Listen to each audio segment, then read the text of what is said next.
Muchas gracias.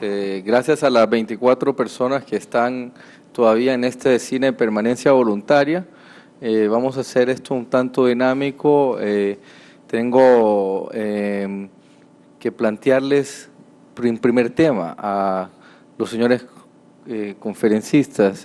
Yo no soy conferencista por primera vez en los 2 años que me han invitado. Este tercer año y como moderador me siento un poco extraño, entonces puse una foto mía ahí en la presentación sacada de la página de Arbitration Day, que salía como un video muy bonito. La página web está muy buena. Y el primer tema que vamos a hablar es la evolución de medios de pago. ¿Cómo pasamos tal vez aquí hay algunos millennials, ¿verdad? De los 24 que están aquí, hay algunos no tan millennials, pero tal vez hay algunos que nunca han visto este aparato extraño. Pero este aparato se utilizó para hacer las transacciones de tarjeta de crédito, después se pasó a unos POS un poco grandotes, ¿verdad? Como este, luego ahora a unos medios de pago un tanto diferentes que ya se paga incluso con los teléfonos, sin dejar a un lado todos los pagos electrónicos. Entonces, el primer tema que vamos a hablar es la evolución de medios de pago, y le vamos a ceder la palabra al doctor Rodríguez, que es un experto en estos temas, como le toca hacerlo, o esperamos que sean en su jefe.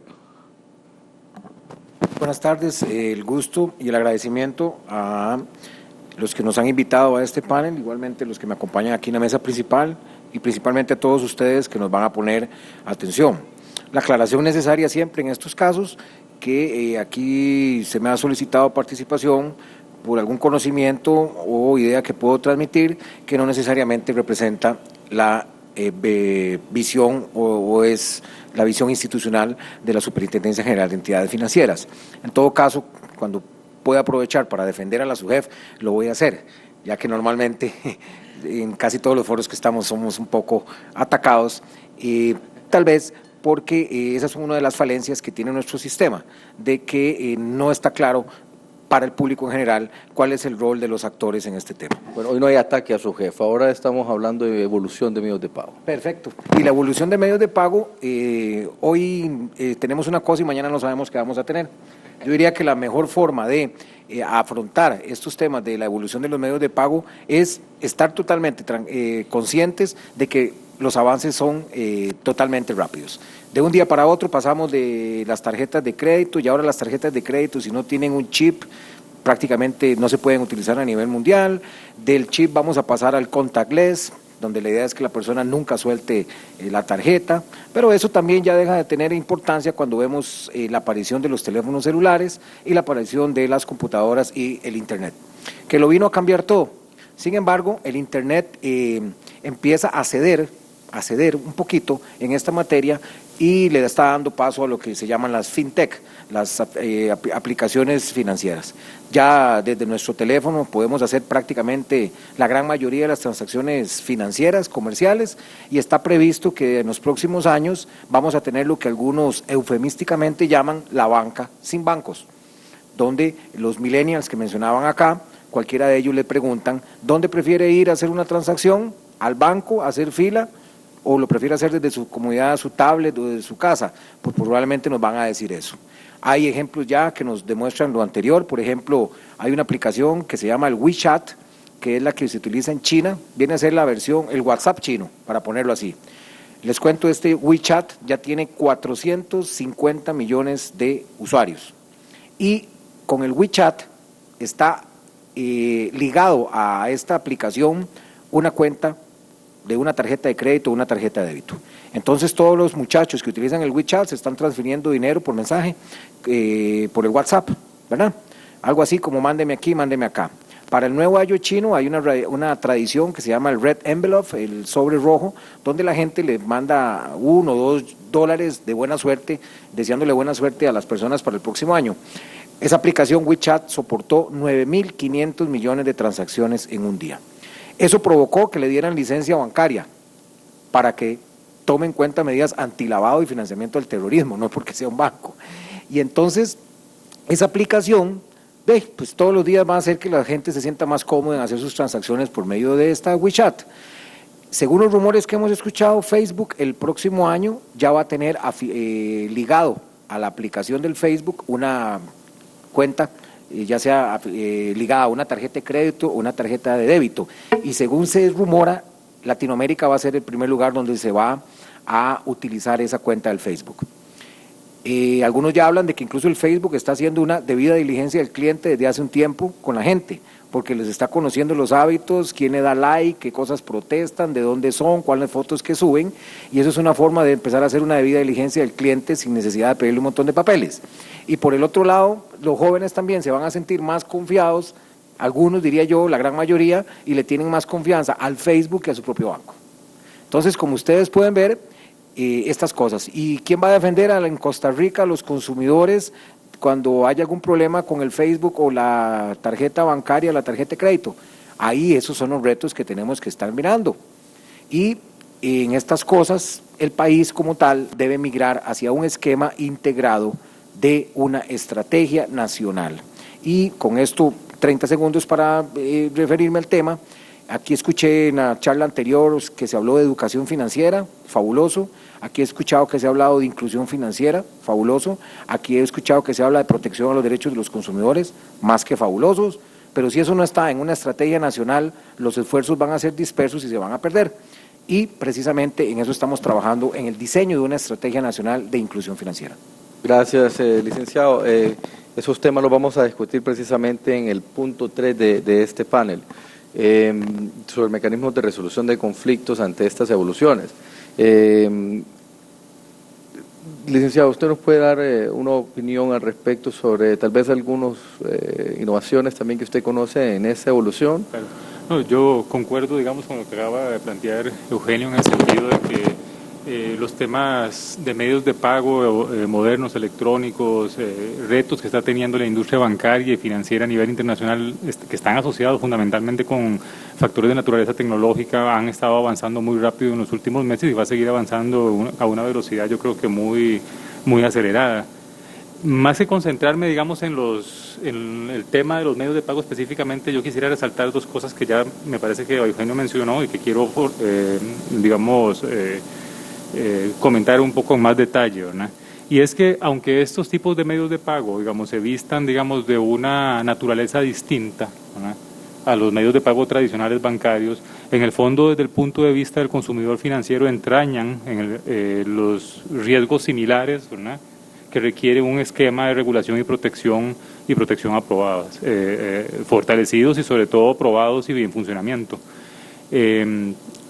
De hecho, por ejemplo, esa migración de medios de pago hacia esquemas descentralizados, digamos, basados en esquemas tecnológicos, fuera, por ejemplo, de ámbitos donde hay regulación gubernamental bastante intensa por la naturaleza del sector, lo que está haciendo un poco en el fondo, ¿verdad?, es creando vacíos regulatorios que pueden generar no solo riesgos individuales a los consumidores y a las familias, sino que además generan riesgos de naturaleza colectiva, ¿verdad?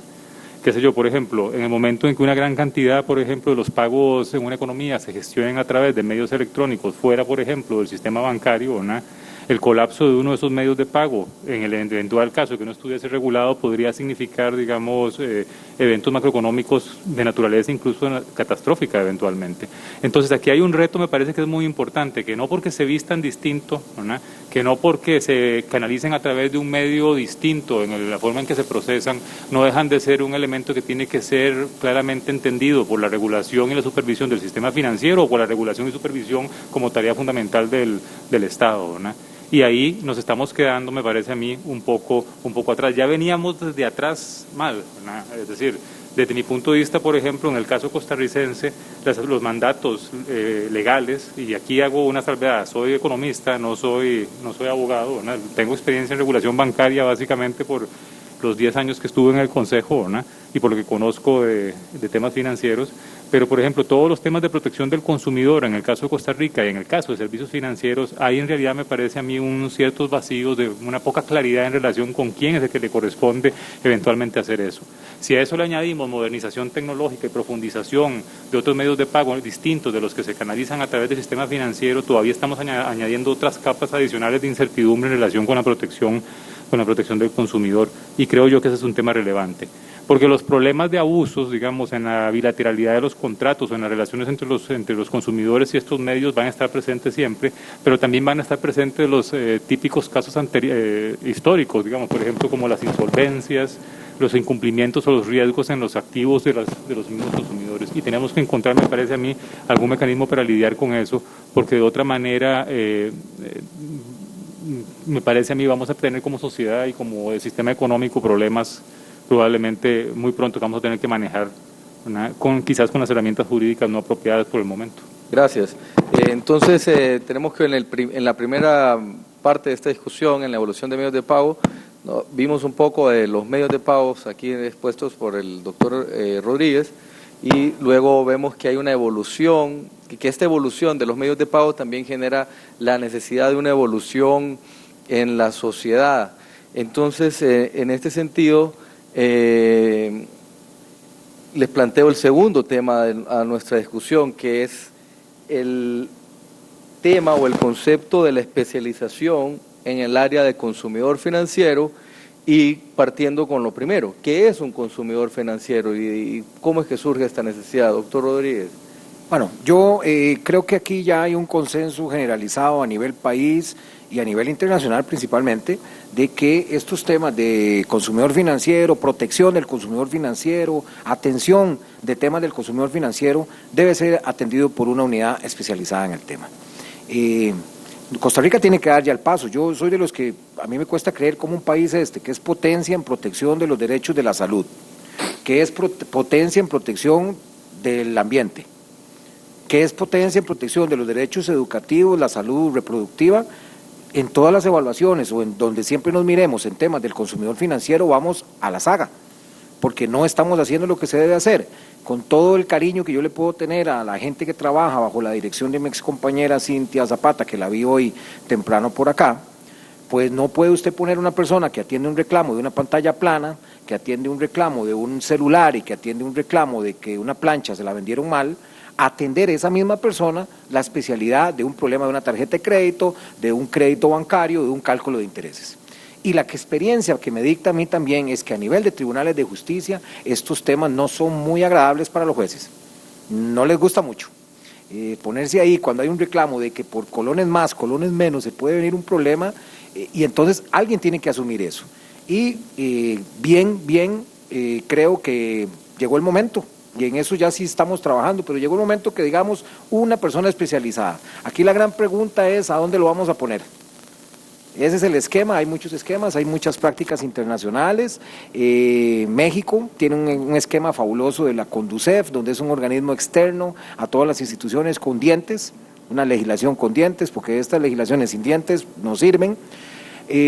Colombia también tiene un muy buen esquema, Perú. Estados Unidos después de la crisis del 2007 le entró al tema, este tema de los consumidores puestos en el radar, a partir de la última crisis está claro, y el modelo de Malasia, que es un modelo totalmente espectacular que se ven estas cosas, pero especialización en el tema del consumidor financiero creo que ya no hay ninguna duda y ya no podemos seguir perdiendo el tiempo, creo yo, como país discutiendo si sí o si no, sino más bien dar los pasos para producir. Gracias, licenciado. Sí, no, efectivamente creo que es necesario avanzar en un diseño institucional, ¿no? Es decir, no se puede estar, digamos, en un ámbito, digamos, de grises, me parece, en esta materia. Creo que sí hay que tener claro, me parece a mí, cuáles son los objetivos que nos queremos plantear con la protección del consumidor financiero. Porque aunque están relacionados, por ejemplo, aspectos como la inclusión financiera, que está relacionado con el tema de protección al consumidor, no son sinónimos para nada, ¿verdad? Entonces, cuando estamos hablando de protección al consumidor financiero, creo que tenemos que pensar o partir de algunos principios básicos de qué es lo que estamos buscando. Y en ese sentido, la definición de la OECD en relación con lo que es protección del consumidor financiero, ¿no? Yo creo que es bastante, digamos, aleccionadora, o que da una dirección, me parece, desde mi punto de vista, adecuado en ese sentido. Y ellos lo definen básicamente como protección del consumidor financiero, en encontrar o diseñar el conjunto de políticas que se requieren para ayudar a los consumidores a ganar confianza, ¿no? Obtener conocimiento, información, seguridad y sobre todo a tener la capacidad para elegir entre alternativas con el fin de participar con plenitud en el sistema financiero, ¿no? Eso suena muy bonito, yo lo sé, ¿verdad? Sé que es difícil de implementar, pero claramente implica un marco institucional definido. Yo también, al igual que Eugenio, me decantaría por un ente especializado en materia de protección del consumidor financiero. Aunque la verdad es que a nivel mundial y a nivel internacional las mejores prácticas no hablan de un esquema único, ¿verdad? Tenemos de todo, ¿verdad? Desde los esquemas, por ejemplo, de Twin Peaks, en donde lo que tenemos es un supervisor de solvencia en el sistema financiero y un encargado en los temas de conducta, hasta otros en donde interaccionan una gran cantidad de instituciones. En todos los casos, si vamos a tener un diseño institucional muy fragmentado o que va a estar compuesto de diferentes elementos, atendiendo diferentes aspectos, yo creo que la clave de todo esto va a ser básicamente la comunicación, ¿verdad? La comunicación y la cooperación, ¿verdad? Y eso va a requerir decisiones, me parece a mí, de naturaleza legislativa, no solo de naturaleza, digamos, la puesta en práctica de ciertos mandatos que ya existen en las leyes para las diferentes partes. Implica además algo que tiene mucho que ver con lo que ustedes han estado analizando el día de hoy, me parece, durante toda la mañana y tarde, y es la participación de partes interesadas externas, no gubernamentales, ¿no? Por ejemplo, los mecanismos de arbitraje me parece a mí que son útiles, siempre que estén bien diseñados, sean transparentes y sobre todo independientes. Creo yo que ese es un requisito fundamental para que estos mecanismos funcionen, ¿verdad? La participación, por ejemplo, de asociaciones de consumidores, ¿verdad? O otros grupos de sociedad civil que pueden representar intereses de las familias en ese sentido también creo que son claves y tienen que ser escuchadas en esos procesos. Si a los reguladores del sistema financiero, digamos, les vamos a encargar esa función, ¿verdad? Yo creo que va a ser fundamental que ese pilar de conducta quede claramente definido, porque no en todos los tipos de instituciones que se regulan a nivel de la supervisión prudencial en Costa Rica eso está claro. Me parece que por la modernidad relativa a la ley de seguros hay una mayor claridad en seguros en relación con esos roles. Pero, por ejemplo, en el caso de bancos, que estamos hablando del 80-85%, incluso más del sistema financiero, hay una ausencia total, me parece a mí, de mandato, digamos, y sobre todo de claridad en torno a cuál rol se debe jugar. Me parece que la SUGEF ha hecho, y el Consejo también ha hecho en los últimos años, pasos arriesgados, si se quieren, desde el punto de vista de lo administrativo y jurídico, quizás para algunos, pero son pasos correctos en la medida de tratar de extender la cobija lo suficiente para poder entrar en temas de conducta. Pero eso no va a dar, ese, digamos, nadadito de perro no va a dar mucho tiempo más. Creo que va a ser necesario, ¿no? Avanzar más hacia un diseño institucional más adecuado, que cree no solo los mandatos, sino la legislación, la regulación y sobre todo las competencias y, como dijo Eugenio, yo creo que es muy importante el enforcement, ¿verdad? Estos temas de regulación, de protección del consumidor, de contratos, por ejemplo, desde el punto de vista económico y financiero, es una cuestión de garrote y zanahoria. Es decir, es crear incentivos positivos y negativos. Los que se portan bien son, digamos, recompensados, los que se portan mal son garroteados, son castigados. Y ese diseño es fundamental para que esto funcione, más allá que simplemente la redacción de una ley. Si esa estructura de incentivos no es apropiada, o si esa estructura de supervisión no es apropiada, nada vamos a avanzar. Y ahí tenemos un gran camino por recorrer, me parece a mí. Gracias. En este gran camino para recorrer, bueno, ya usando el símil del licenciado, bueno, sabemos que hay algunos mecanismos que están disponibles para los consumidores, pero también qué más puede estar disponible para resolver estos conflictos, sobre todo ante la evolución del sistema financiero, de los medios de pago. ¿Qué ocurre ante estas nuevas, digamos, nuevas tendencias? También requieren nuevos approaches para resolver estos conflictos. Entonces, ¿qué tiene sobre la mesa? A ver, yo coincido con don José Luis que aquí más que el tipo de medio de pago es cómo se va a ver el incumplimiento ante el consumidor de esos medios de pago. El mismo peso tendrá en cumplir mediante un cheque, ya que es casi como arcaico, a cumplir con una fintech de estas modernas. Usted pone aquí Oficina del Consumidor Financiero, Ministerio de Economía, Agencia de Protección de Datos y todos los demás que pueden haber. Está bien, o sea, mientras esto de migrar a esquemas de autorregulación, como el esfuerzo que está haciendo la Asociación Bancaria con la Oficina del Consumidor Financiero, tiene que ser bien visto por el supervisor y por el regulador. Sin embargo, me parece a mí que si no hay principios generales establecidos para todos, el asunto puede en algún momento fallar. Y para eso tiene que haber nueva legislación. Yo no sé, y luego tendremos que ponernos de acuerdo si es reformando las leyes existentes o haciendo un nuevo cuerpo normativo. Pero esto se rige a partir de principios, y hay prácticas internacionales que ya están establecidas. La OECD tiene sus principios de protección al consumidor financiero, el Banco Mundial los tiene, hay iniciativas privadas como una que se llama Smart Campaign, que es una entidad que va a las entidades a que se certifiquen en protección a los derechos de los consumidores. Son 7 simples, sencillitos, Smart Campaign, pero para cumplir esos 7 principios hay que demostrarle a esta compañía que yo estoy defendiendo a los consumidores en esas cosas, y entonces me certifico como especialista en protección. Pero si no hay principios, entonces la Asociación Bancaria va a establecer unos principios, el MEIC otros, la Agencia de Protección de Datos, y ahí nos enredamos. Un buen modelo, a mi juicio, que ejemplifica el tema, es la Ley de Protección de Datos. Vean ustedes como la Ley de Protección de Datos, en la primera parte de la ley, establece una serie de principios que rigen todo lo relacionado al tratamiento de los datos. Y un buen ejemplo de una práctica internacional reciente, de una ley moderna que está tratando el tema, es una ley que se aprobó en El Salvador hace 2 años, que se llama Ley de Protección de los Usuarios de los Servicios Financieros, que está basada en principios y le deja a las entidades financieras, por ejemplo, y le deja a los organismos supervisores y reguladores ya el establecimiento de la letra menuda, pero que la ley se limite solo a principios. Para eso el regulador y el supervisor tienen la gente capacitada para emitir las normativas.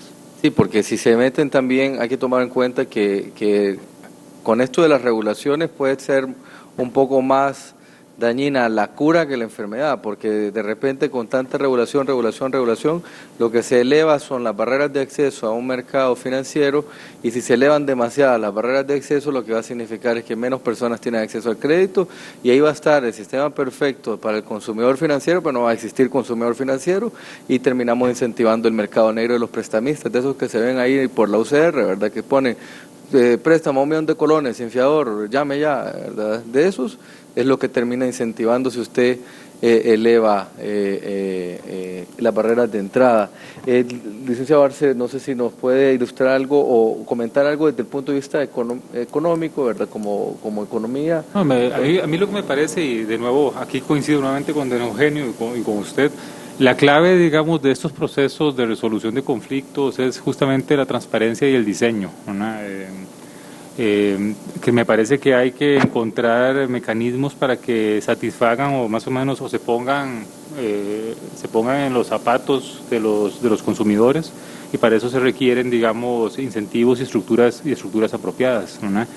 Los esquemas, por ejemplo, si no están bien diseñados, al final lo que van a terminar es afectando la confianza de los consumidores justamente en esos mecanismos, y van a estar destinados al fracaso, ¿no? También yo creo que no hay que perder de vista, digamos, que hay ciertos ámbitos en donde la acción reguladora probablemente no va a poder ser sustituida por una iniciativa de naturaleza privada, ¿verdad? Justamente por la naturaleza de la acción reguladora y supervisora, ¿verdad? Y en esos casos yo creo que no hay que tenerle miedo al diseño de la supervisión y la regulación, obviamente planteándolo como usted lo dice, una regulación y una supervisión inteligente, que no que cree barreras, digamos, arbitrarias, incluso muchas veces torpes, porque la verdad hay que ser sinceros, muchas veces los reguladores nos equivocamos, ¿verdad?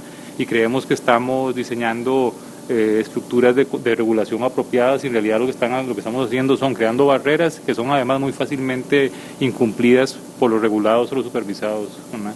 Entonces creo que hay que tener también un buen diseño de la regulación, pero también hay que entender que en algunos casos es ineludible esa función, ¿verdad? Que no todo puede recaer, me parece a mí, por ejemplo, en los mecanismos que surjan automáticamente o que surjan, por ejemplo, desde el punto de vista privado, porque además uno no puede pedirle peras al olmo, ¿verdad? Y creo que en algunos casos de regulación esa máxima es muy clara, de supervisión es muy plana. Muchas gracias. Curioso que tenemos un economista y un abogado en el panel, y una rama que estudia los incentivos de qué es lo que hace una persona o qué es lo que mueve a una persona a hacer determinada cosa, es el análisis económico del derecho, que es aplicar las instituciones de la economía a las instituciones jurídicas para precisamente tener una formación de políticas públicas mejor y evitar precisamente un mercado con barreras de acceso demasiado altas que se incentive a ir a lo no regulado. Y hablando de regulaciones, un tema final de nuestro panel que hemos estado preparando con algo de cariño y con bastante dedicación. Queríamos hablar sobre el Grupo de Acción Financiera Internacional, el GAFI, que es un grupo de amigos, ¿verdad?, de países amigos, que tienen a todos los reguladores y van muchos funcionarios, ¿verdad?, funcionarios como el licenciado Rodríguez, y empiezan a discutir temas de lavado de dinero, no para facilitar, sino para elevar las posibilidades de que se puedan utilizar los mecanismos para lavado de dinero. Y vamos a tocar también un tema que es importante, que es el de las monedas electrónicas, el dinero electrónico, en particular el tema del Bitcoin, que es la moneda que se usa para traficar, para mover todas las ilegalidades que se manejan en el Deep Web, que es toda la parte que no es el Facebook, ¿verdad? Es la parte, si ustedes ponen en internet el Silk Road Valley es como que si fuera el Amazon, pero ilegal, ¿verdad? Usted compra desde un peine hasta un fusil. Puede mandar a matar gente por tantos bitcoins y puede mandar a comprar cualquier tipo de cosa que se imagine. Y con bitcoin usted tiene cero trazabilidad. Entonces eso se presta también para lavados, terrorismo y demás. Entonces, sin mayor preámbulo, pues le doy la palabra al doctor Rodríguez. Con el tema del GAFI, es el organismo supranacional más reconocido, 185 países están adheridos a sus políticas. Esto básicamente lo que significa es que si usted sale mal parado con el GAFI, todo el mundo va a saber que usted no es colaborador en este tema. Son 40 recomendaciones que recientemente fueron modificadas con unos esquemas de notas interpretativas. Costa Rica el año pasado, en el año 2015, fue sometido a la evaluación del GAFI. Nos tocó algo, como decimos en Heredia, algo muy fregado, fue que estrenamos la nueva evaluación y las 40 recomendaciones, y nos evaluaron al mismo tiempo que Cuba, manzanas con naranjas, porque Cuba no tiene problemas de legitimación de capitales, porque yo me imagino que ni hasta el mismísimo Chapo se arriesgaría a mandar la plata a La Habana, porque no hay banca comercial y con esos problemas. En Cuba es muy fácil hacer las resoluciones y las normas. Yo imagino que nada más llevan un borrador aquí y le dicen, don Raúl, necesitamos aprobar esto. Para nosotros en Costa Rica es una tremenda dificultad. Don José Luis fue presidente del CONACYF y puede hablar más que yo de la tremenda dificultad que significa a veces aprobar las cosas, porque hay que consultárselas a Raimundo y a todo el mundo. Eso es bueno desde el punto de vista democrático, pero a veces los procesos se hacen demasiado lentos. A nosotros el GAFI nos tomó una foto, la que yo llamo la foto de la cédula. En la foto de la cédula uno nunca sale bien normalmente. Toman la foto y la ve y dice, uy, qué tirada, no me pude reír. Pero en estos temas yo prefiero esa foto que la del Facebook, porque la del Facebook todo el mundo la arregla, le hace ahí el mejor esquema y publica la más bonita. Nadie publica la foto en Facebook cuando está enfermo, nadie publica la foto en Facebook cuando amaneció mal. Y entonces, al salir la foto de la cédula, salimos un poquillo mal en unos temas y obligó al país a trabajar rápido para no caer en los listados de GAFI, de lista gris. Y logramos hacer una serie de modificaciones que nos han permitido aumentar. En este tema específico sí les puedo decir que desde el CONACYF, incluso desde la época en que estaba don José Luis, hay pilares que ya están totalmente introspectados en el sentido de que las medidas antilavado no se pueden convertir en barreras para la inclusión financiera, ni se pueden convertir en cargas adicionales, ni para las entidades, ni para los supervisados. El famoso concepto de la política conozca a su cliente, que todos lo hemos escuchado, el Know Your Customer, me parece a mí que está con los años había estado mal enfocado, porque eso es política conozca a la persona. Si yo llego a un banco y me piden un montón de requisitos, en ese momento están conociendo a la persona, pero al cliente realmente lo conocen hasta que esté adentro y haya hecho transacciones para ver su perfil transaccional. Porque yo puedo llegar y decir que soy la persona más buena del mundo, y no es así. Y en este tema se ha ido migrando en el sentido de que es mejor tener a las personas dentro del sistema, incluso hasta los malos, y no fuera del sistema, porque fuera del sistema el que está lavando con dinero en efectivo me está haciendo un daño tremendo, y todo lo que se llama el shadow banking y toda esta economía subterránea que pueda andar por ahí. Precisamente en esos esfuerzos se han estado haciendo esquemas de productos destinados a potenciar la inclusión financiera. Recordemos que inclusión financiera tiene dos elementos: acceso y uso. En acceso, Costa Rica no está tan mal, un 65% de la gente tiene una cuenta bancaria. Eso es un número que hay que superar. Pero en el uso estamos por los suelos. De ese universo del 65%, si acaso un 10 tiene un crédito y si acaso un 15 tiene otro producto financiero. Cuando lo que se pretende es que la gente no solo tenga una tarjeta, sino que además tenga un plan de pensiones, tenga un seguro, tenga un crédito. Y esas cosas permiten la trazabilidad de los recursos. Aquí, ya para terminar esta parte, con el tema de los consumidores, lo que hay que tener cuidado es que las normas antilavado no se conviertan en violación de los derechos de los consumidores. Y es lo que se llama el principio de proporcionalidad, debidamente afectado ya incluso por Basilea y otros organismos que antes no hablaban de estas cosas. En la reciente reforma normativa que se hizo para cumplir con los requerimientos del GAFI, hicimos esa aventura, no lo dijo así don José Luis, lo digo yo, de aprovechar la primera puerta que se le abra a uno para meter temas que uno cree que es el lugar. Y como el tema de los consumidores cuesta mucho, aprovechamos para incluir algo que ya la Sala Constitucional había venido diciendo. La Sala había venido diciendo que para cerrarle la cuenta a un fulano, el banco está obligado a motivarle las razones. Pero entonces aprovechamos en la normativa provincial para decirlo. Es decir, si yo le voy a cerrar una cuenta a una persona, no le puedo decir lo que le decían siempre, es que la SUGEF dijo que se cierre la cuenta. O al contrario, mire, no le puedo abrir la cuenta porque la SUGEF dice que no se puede. Y eso no es cierto. Entonces estamos migrando a un esquema donde la entidad debe decirle a la persona, mire, en su caso particular, después de un análisis que hicimos, le pedimos tanta información, le pedimos que actualizara los datos y usted se negó, entonces vamos a proceder a cerrarle la cuenta. ¿Verdad? Porque si no, no se vale que le digan, mire, de conformidad con el 616, ¿verdad? Creo, del Código de Comercio tiene 3 días para sacar la plata. Porque el contrato así lo dice. Claro, el contrato así lo dice, pero resoluciones de la Sala vinieron a ampliar en el sentido de la necesidad de motivar a los clientes. Y con las monedas virtuales, yo igual, a mí me gusta poner ejemplos tal vez un poco coloquiales, pero es la forma más fácil de entenderlos. Estas monedas virtuales y todas estas cosas son como el famoso Nintendo. El Nintendo, todo el mundo sabe qué es, pero hasta que usted no lo conecta y lo travesea, no entiende cómo funciona. Y el reto para el regulador y el supervisor es conocer cómo funciona esto, porque necesitamos conocer el negocio para luego llegar a decir a los intermediarios financieros, usted está cometiendo un error. Pero dan las limitaciones que tenemos. Por ejemplo, pongo el caso de la superintendencia. ¿En qué momento me voy a poner yo a entender cómo funciona un Bitcoin? Pero hace falta, porque, por ejemplo, hace un caso de un empresario canadiense que secuestraron, y el pago fue en bitcoins. No, pero como le digo, vea, $500,000 en bitcoins. Pero le pongo una práctica exitosa. La Superintendencia de Bancos de Perú, que es muy visionaria en estos temas, tiene un sector de gente con un presupuesto otorgado por el propio Banco Central de $100,000 por semestre, creo que es, para que compren bitcoin, las vendan, las intercambien, entiendan el modelo. Para esto yo tendría que hacerlo de mi salario, meterme a buscar, a ver cómo funciona el bitcoin. Y estuve a punto de comprar monedas hasta en el momento que ya me pidieron unos datos y yo digo, ya hay uno que le toca viajar, es capaz que voy allá a Estados Unidos y aparezco en un listado de estos de Bitcoin y no puedo entrar. Pero ya hay países que el Bitcoin lo tienen legalizado. En Asia usted hay cajeros automáticos donde usted saca dinero, Bitcoin los convierte en dólares. Y Perú, para terminar, Perú es el ejemplo más monstruoso de que estas cosas no hay que tenerle miedo. Se acaban de inventar un monedero que yo le llamo el bolso de una mujer. Entonces, porque ahí cabe todo, es un monedero interoperable. Entonces resulta ser que una persona vende una vaca o una llama, sería en Perú, y no quiere que le paguen con soles ni con dólares, sino que le paguen con 1,000 minutos de teléfono celular. Entonces le pagan con 1,000 minutos de teléfono celular y van a ese monedero.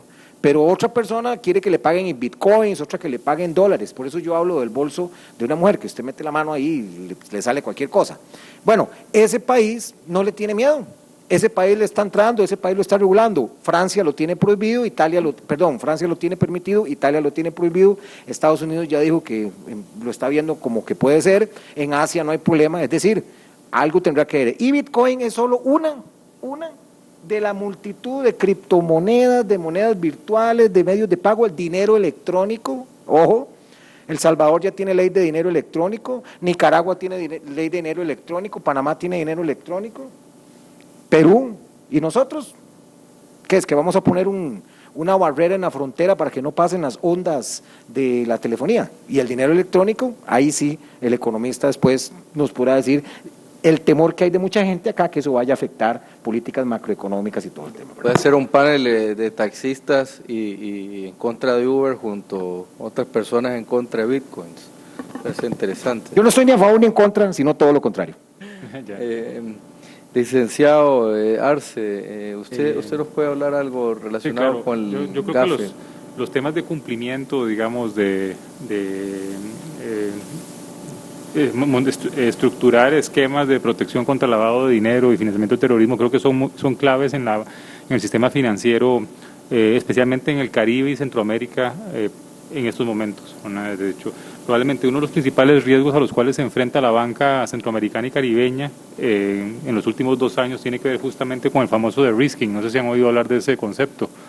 Y es el hecho de que justamente por temas de cumplimiento, digamos, los vínculos de algunos bancos, especialmente los más pequeños, con el resto del mundo se han ido erosionando justamente por temas de cumplimiento. Y creo yo que ahí hay que tener mucho cuidado, ¿verdad?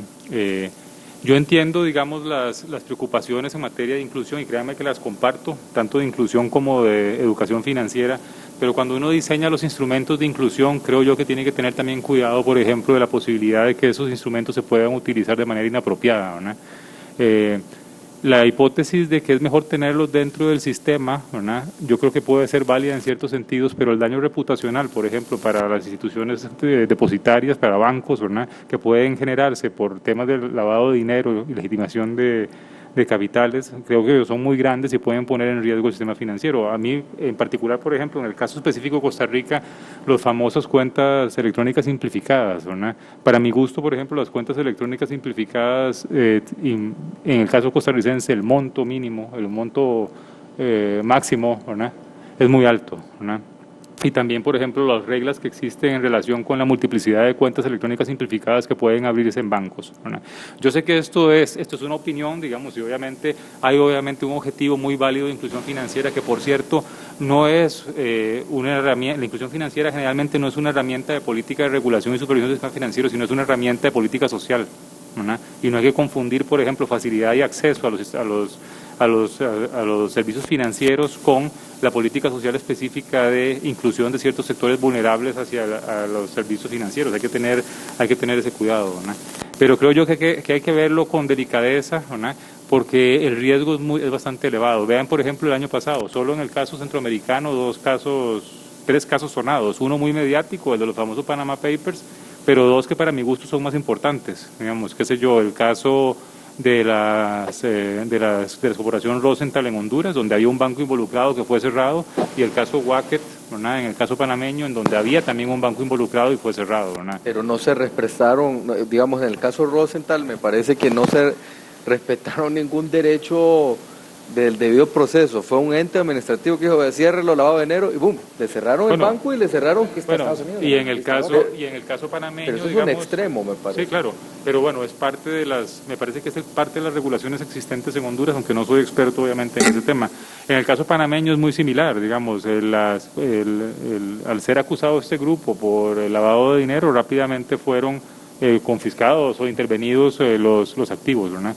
A diferencia del caso hondureño, en el caso panameño el impacto sobre la economía era muchísimo más grande. Estábamos hablando de más o menos casi 10.000 personas, un banco un tanto más grande y además muchas inversiones inmobiliarias.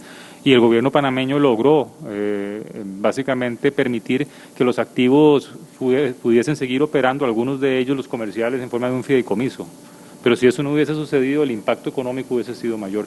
Ahora, un poco mi punto es, hay que tener cuidado con esos temas porque en realidad para la banca centroamericana y caribeña especialmente es un riesgo bastante elevado, es decir, no nos están viendo bien y eso puede afectar nuestra comunidad. En el caso específico de monedas virtuales, y ya un poco para entrar en el tema que me planteaste, que creo que es bien interesante porque no solo tiene que ver con el procesamiento de los pagos a través de mecanismos virtuales, sino también con algo que a veces perdemos de vista, y es el concepto de monopolio de emisión de dinero, ¿verdad? Y el concepto de valor desde el punto de vista económico, ¿verdad? Estos mecanismos de monedas virtuales, en realidad, el concepto de valor económico que subyace detrás de ellos es muy distinto, ¿verdad? Y es un poco, en alguna medida, ¿verdad? También expone potencialmente a los riesgos que sucedían. La mayoría de los que veo aquí son demasiado jóvenes, pero no sé si ustedes recuerdan, creo que Eugenio sí se va a acordar, y no te estoy ofendiendo por la edad, pero de los famosos western y películas de vaqueros, en donde siempre en todos los western y toda película de vaqueros había una corrida bancaria, no sé si recuerdan.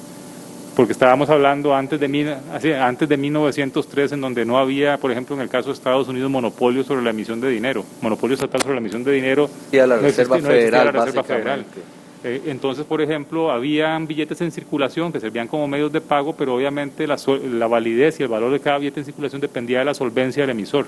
Y en el caso de los medios virtuales de pago, ¿verdad?, aunque puedan existir todos los algoritmos, digamos, y todos los esquemas tecnológicos que los determinen, al final de cuentas existen los riesgos asociados con que la moneda se deprecie, básicamente, por ejemplo, porque el elemento que subyace al valor detrás de ella se pierda, ¿verdad?, o se erosione. Qué bueno que mencionó el tema de los algoritmos, porque no estamos dando por terminado el panel, sino que queremos dejarle, la idea del panel, dejarle un poco de interés, de despertar el interés y que googleen, ¿verdad?, con su amigo Google después, y se ponga a investigar un montón de cosas que están ocurriendo, quieras o no, como los impresores 3D, o sea, están pasando en este momento. Y quería que nos enfocáramos un poco en cómo es que funciona la creación de este dinero electrónico, porque no es como que yo llego, ¿verdad?, me invento un programa y ahora aquí yo estoy tirando unos bitcoins, sino que hay una matemática por medio, hay una limitación porque el valor de estas monedas también se produce precisamente por las reglas básicas de la economía, ¿verdad? A mayor cantidad de monedas, menor precio, y en este caso no es así. Y tal vez desde su jefe si podemos dar un punto de vista desde la evolución del dinero, de pasar de un sistema de respaldo al oro a un sistema de respaldo de confianza, que es por eso que están todas estas empresas calificadoras de riesgo, ¿verdad?, que eran AAA, AA, no sé qué, B, y ahora cómo entra el mundo cibernético para hablar de estas criptomonedas. ¿Qué se refiere? Bueno, ahí mi gran recomendación, principalmente viendo el auditorio y gente tan joven que hay acá, mi recomendación es que investiguemos para que utilicemos el lenguaje apropiado. Ustedes están en buena edad para esponjas que les llegue eso, porque a veces empezamos a confundir, y a todos nos pasa, y incluso puede ser que aquí lo que yo diga me confunda un poco.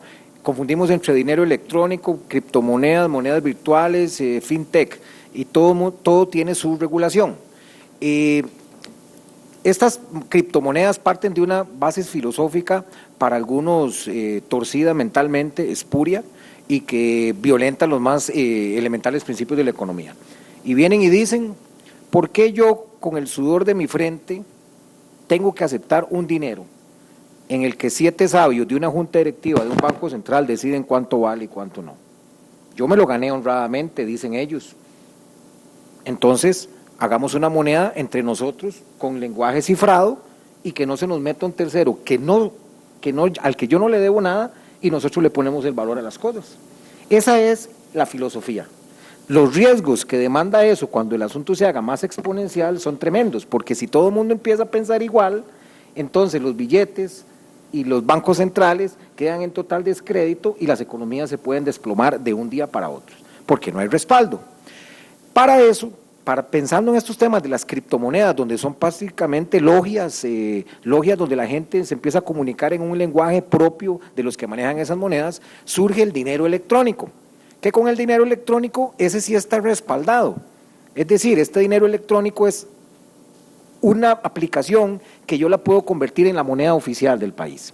Y entonces, en algunos países los bancos centrales, para no soltar, digamos, ese tema, emite dinero electrónico, el propio Banco Central. En otros lugares, más bien, dicen: autorizo a que usted emita. Entonces, por ejemplo, en el caso de El Salvador, con esta ley reciente, se autoriza la emisión del dinero electrónico, pero debe estar respaldado al 100% el monto. Entonces, por ejemplo, que el Colegio de Abogados saque una moneda, los abogaditos, debidamente autorizada, 1.000 millones en abogaditos. Entonces yo voy, y el ejemplo que les ponía de Perú, compro en abogaditos, pero el Colegio de Abogados debe respaldar los 1.000 millones en una cuenta en el Banco Central, y si algún día pasa algo, yo simplemente voy al Banco Central y lo saco. Otros países dicen: no, ¿por qué tienen que garantizar el 100%? Realmente, si es un banco y me demuestra solvencia y me muestra un buen gobierno corporativo y una adecuada mitigación del factor riesgo, no me respalde los 1.000 millones. Ahí está para una próxima crisis financiera, la receta. Bueno, correcto. Y aquí hay un tema de un mundo subterráneo que puede afectar incluso a la gente que de buena fe está confiando en estas empresas, porque también todo esto también está lleno de empresas que van a capturar incautos, que los van a estafar, que les van a robar el dinero. O sea, el tema es bastante amplio y merece mucho estudio. Si quieren averiguar de este tema, hay una organización que se llama The Alliance for Financial Inclusion, la Alianza para la Inclusión Financiera. La página web de ellos es www.afi-global.org. Hay un grupo de trabajo ahí que se llama Servicios Digitales Financieros. Ahí viene toda una definición para que ustedes aprendan y todos, ¿verdad? Aprendemos a hablar, que cuando estamos hablando de dinero electrónico es esto, que es criptomonedas es esto, que es bitcoins es esto. Vea, por ejemplo, Bitcoin. El Bitcoin, la B con B minúscula es la moneda en sí. Con B mayúscula, la primera B es el software. Y uno a veces ve que la gente escribe Bitcoin con B o Bitcoin con B pequeña, o sea, en minúscula. Y solo ese pequeño dato puede entrar a confundir. Es un tema muy amplio que excede el alcance de este panel, pero que evidentemente anda rondando, y coincido con don José Luis Arce, que en esto la prudencia sí es muy importante, principalmente para el regulador, y ojo, para las mismas entidades financieras. Y yo quiero aclarar algo acá. En Costa Rica las entidades financieras no están trabajando con monedas virtuales ni nada de estas cosas, ¿verdad? Porque podría quedar la impresión de que sí lo están haciendo, pero si las entidades pueden estar mirando estos temas, ¿verdad? Porque en algún momento hasta un banco corresponsal les puede ofrecer entrar en un esquema de este tipo. Creo yo que ahí hay que tener presente esos riesgos, básicamente. Es decir, en el caso de las criptomonedas, la naturaleza de ser creadas justamente en esos grupos cerrados, que son como mecanismos para crear un instrumento de intercambio en grupos cerrados, ¿verdad? Sí, lo particulariza, ¿verdad? Esos algoritmos de creación de valor son muy específicos, pero no son perfectos, ¿verdad? Y además pueden estar sujetos a los abusos. Hay que recordar, cuando uno hace una historia, por ejemplo, monetaria del mundo, ¿verdad? Vean el caso del Banco de Inglaterra, ¿verdad? El Banco de Inglaterra actualmente es uno de los bancos centrales de mayor reputación en el mundo por su conservadurismo, pero el Banco de Inglaterra se creó con un objetivo fundamental, y es emitir dinero para financiar guerras, ¿no? Y el financiamiento de esas guerras en siglos atrás implicó, por ejemplo, pérdida del valor de la moneda inglesa, ¿no? Y abusos de esa naturaleza, en este caso por el Estado, ¿no? Pero también pueden presentarse abusos, digamos, especialmente relacionados con la tentación que hay para el que emite una moneda, ¿no? De imprimir más, ¿no? Básicamente para beneficiarse del valor alto antes de que el precio caiga cuando la escasez relativa disminuye. Y yo creo que ese es el riesgo importante. Tampoco hay que satanizar, y yo creo que en eso estamos claros, las monedas electrónicas, ¿verdad? Y de hecho, aunque no es lo mismo, ¿verdad? Recuerden, por ejemplo, que en esta economía el 85% de los colones con los que ustedes pagan no existen, ¿verdad? El efecto multiplicador el 90%, es más, 85-90% de los colones con los que ustedes pagan no existen, ¿verdad? Sí, la cantidad de dinero efectiva emitida por el Banco Central es apenas el 10% del total de la masa monetaria existente. El resto fue creada por sus bancos, ¿no? Pero la diferencia es que esos bancos están siendo regulados y controlados, que aunque no garantiza que no fallen, ¿no? Por lo menos crea una capa, digamos, de protección y supervisión que evita en alguna medida, o por lo menos mitiga el riesgo sistémico asociado con ese tipo de monedas, ¿verdad?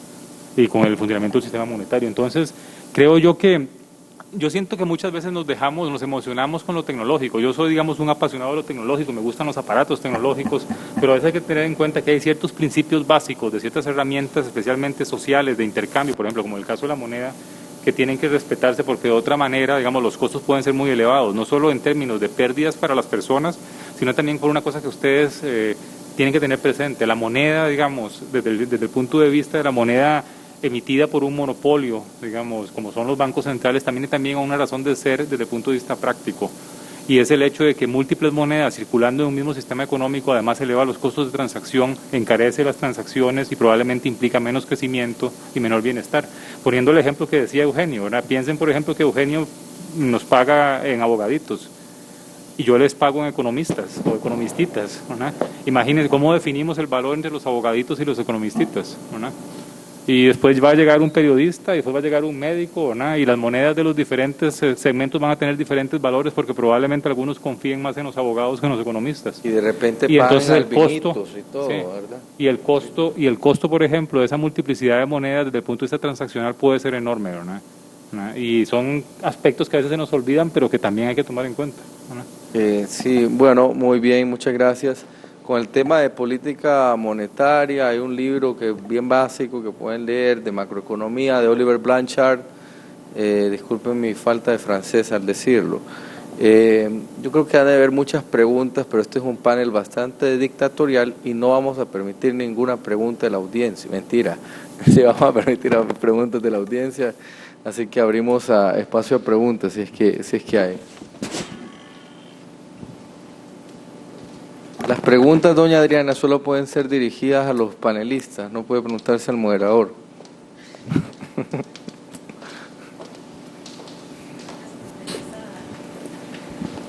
Buenas tardes.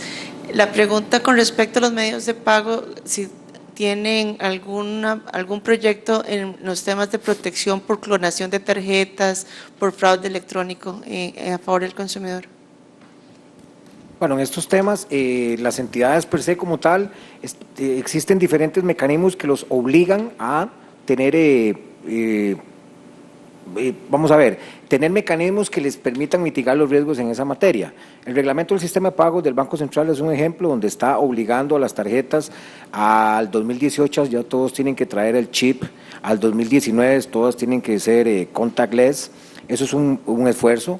En temas, por ejemplo, de las entidades financieras están sometidas a normativa prudencial, como los temas de tecnología de información.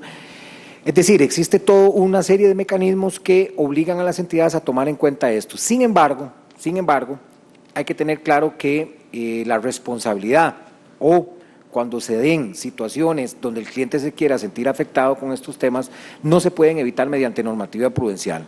Los bancos tienen que, lo que se denomina en la jerga, establecer su apetito al riesgo, ¿verdad?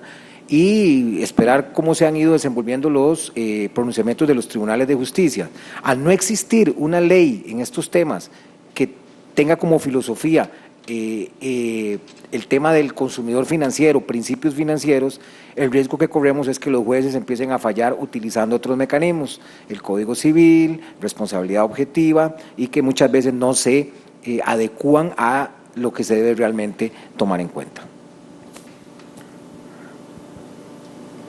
¿Más preguntas?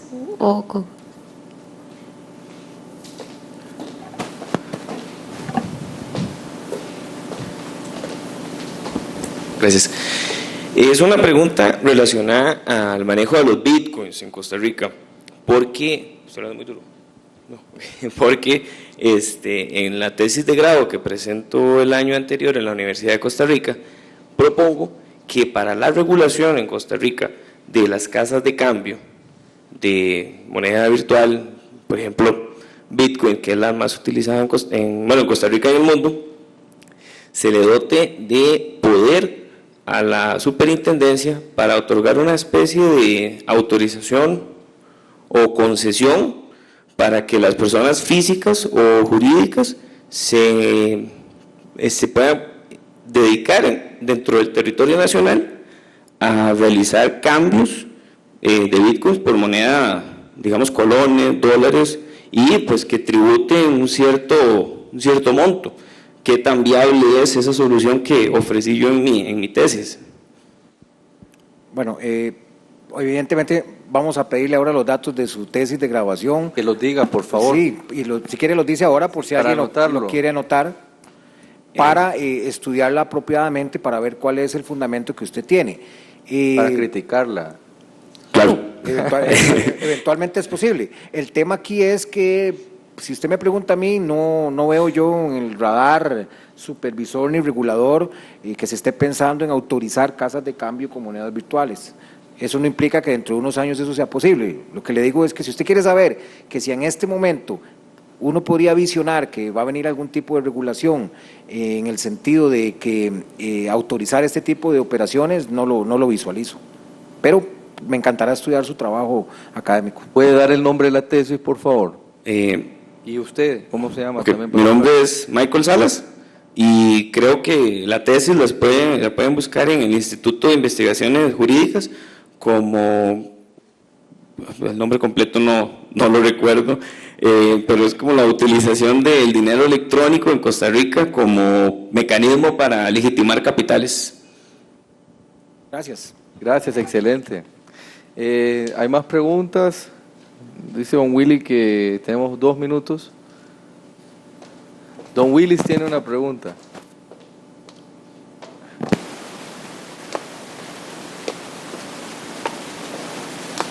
Ya casi llego.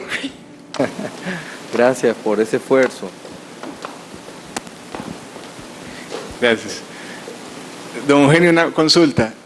Viendo la realidad social de este tipo de criptomonedas, mercados no regulados, moneda electrónica, etcétera, que vienen simplemente y se instalan en el país, como llega y hace Uber, que la tecnología y la realidad social viene que pues ya no se utilizan, no se permiten no se siguen los métodos tradicionales de autorización por parte de las autoridades encargadas de la supervisión, simplemente llegan, existen, son una realidad, la gente las empieza a utilizar. La pregunta concreta es, ¿tienen las autoridades supervisoras nacionales, llámese Banco Central, e incluso la SUGEF, porque es cuestionable si hay alguna intervención financiera o no, potestades suficientes para intervenir este tipo de entidades o es necesaria una reforma legal? Y también para el doctor Arce, me gustaría consultarle, ¿cómo cree usted que van a ser los bancos de futuro con esta nueva realidad económica? Bueno, yo le contesto rápidamente. Un día de estos nos reunimos con un supervisor de Colombia y nos decía que ya se está hablando de la uberización de la economía. Y ahí nos empezó a hablar de todo este tema de la gente utilizando actividades económicas para brincarse la regulación, la supervisión, no pagar cargas sociales ni impuestos y que alguien va a tener que entrarle ese tema. Pero ya vean ustedes que esa misma aplicación informática de Uber está sometida a regulación en algunos países donde han dicho, la voy a permitir pero la regulo. La ley del sistema, la ley 7558 obliga a la superintendencia a que estemos velando porque no se den actividades de intermediación financiera. Ese es nuestro mandato legal. Mientras no se esté dando intermediación financiera, este tipo de actividades, si se están dando en el país, podrían entrar dentro de lo que se llama, lo que no está prohibido, está permitido. Teniendo claro el componente de que si son utilizadas para lavar dinero y legitimación de capitales, entran otros mecanismos represivos. Pero mientras no se esté dando intermediación financiera, nosotros no tenemos. Y a veces en Costa Rica, y pasa mucho a nivel mundial, no es tanto que la ley le otorgue a uno las competencias, lo que ocupamos es recursos y personal, porque usted puede tener una ley muy bonita, pero y si no tiene la gente para hacerlo, o si no cuenta con los recursos, por más ley que tenga, siempre alguien le va a hacer el acto ilegítimo, por decirlo así, ¿no? En esos casos, perdón que meta aquí un poco la cuchara, en esos casos por eso uno de los principios básicos de esto es, los reguladores siempre vamos, voy a hablar como si estuviera todavía, aunque gracias a Dios ya no estoy ahí, mucha responsabilidad la verdad, durante mucho tiempo, aunque me encantan todos los temas regulatorios. La regulación generalmente siempre va un poco atrás, ¿no? Es algo natural, pero también la regulación tiene que encontrar los mecanismos para poder encontrar los cambios y los vacíos que se van generando y cómo irlos llenando. Y una de las recomendaciones justamente fundamentales en el caso de protección del consumidor financiero es estar siempre pendiente de cuáles son los reclamos, digamos, analizando la información de los consumidores, ¿no? Para poder entender hacia dónde se están moviendo la utilización de los servicios, ¿no? Y qué mecanismos se están empleando, ¿no? Para poner el caso de Uber, por ejemplo, si el Consejo de Transporte Público se tomara... Perdón, antes que hable de Uber, tenga en cuenta que el gerente va a venir después, ¿verdad? No, soy cliente, espero que me haga un descuento cuando llegue.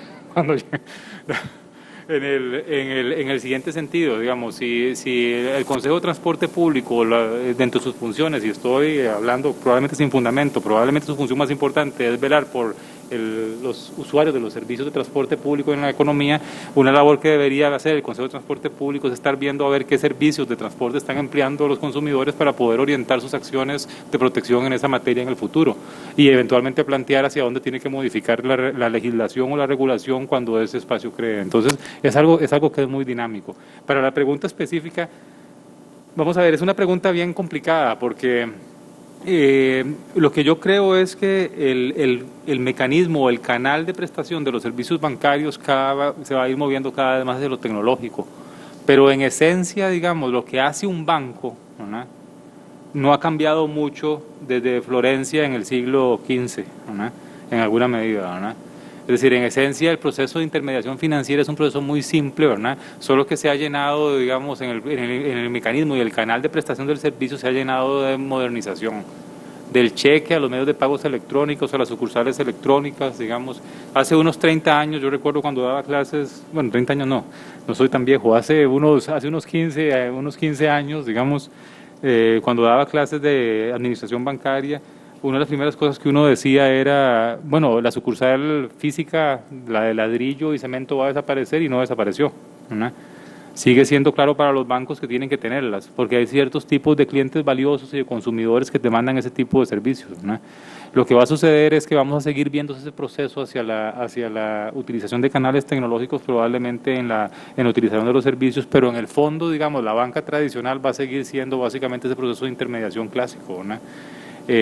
Ahí lo que habría que ver es, digamos, me parece a mí, cómo otras empresas que inicialmente no son bancos, ¿verdad?, empiezan a ingresar en ese campo, digamos, de la intermediación más en el sentido clásico, ¿verdad?, que es algo que no es nuevo, ¿verdad? Vean, por ejemplo, las multitiendas, ¿verdad? Vean el caso de las multitiendas en el mundo. Vean, por ejemplo, el caso de los conglomerados Falabella en Sudamérica o las multitiendas en los Estados Unidos, ¿verdad? ¿Tiendas? ¿A qué se refiere? Multitiendas me refiero a los, por ejemplo, como la tienda, como Simán, como Macy's, como Ya, JCPenney. como los programas de lealtad de las tiendas. No tanto los programas de lealtad, sino sobre todo empiezan siendo negocios de naturaleza comercial y migran eventualmente a ser negocios de naturaleza financiera. Y llega un momento en donde el proceso de intermediación tiene que calzar dentro de los esquemas de regulación, digamos, existentes. Y no estoy diciendo, digamos, y para terminar mi clamor regulatorio y de supervisión, digamos, en ese sentido, no estoy diciendo que se sometan a la regulación tradicional, también estoy pensando en una regulación, una supervisión que se va modernizando conforme van cambiando las realidades, ¿verdad? Pero creo que nos vamos a ir más, van a haber cambios en el canal de prestación de los servicios, pero no cambios tan grandes en el fondo en lo que hace un banco realmente, ¿verdad? Excelente, bueno, muchas gracias nuevamente al licenciado José Luis Arce y al doctor Eugenio Rodríguez. Damos por concluida el mejor panel que hemos estado en este congreso, en mi opinión, poco subjetiva. Y bueno, gracias a Willy Carvajal, que ha hecho este esfuerzo, le ha tocado liderar la organización del derecho del consumidor financiero y otros demonios, ¿verdad? Y así que muchas gracias también a la organización por el almuerzo y al Colegio de Abogados por la estructura para llevar a cabo este evento. Gracias.